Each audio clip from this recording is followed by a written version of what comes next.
Hello and welcome to this lecture. In this lecture, I'm going to show you the calculator that we will be creating for this project.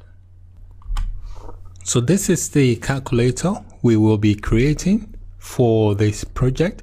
It's a very basic calculator that you can do addition, subtraction, multiplication, and division. So let's do a quick test. So if I do 12 plus 5 and do equals, gives you 17. And the C here is to clear it.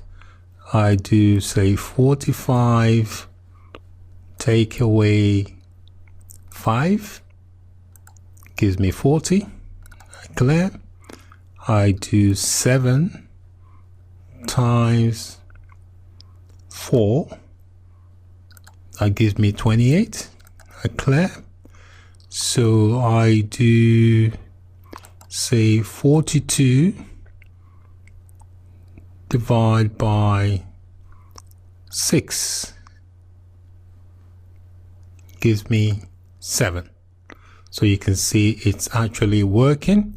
So this is what we'll be creating for this project, a very basic functional calculator.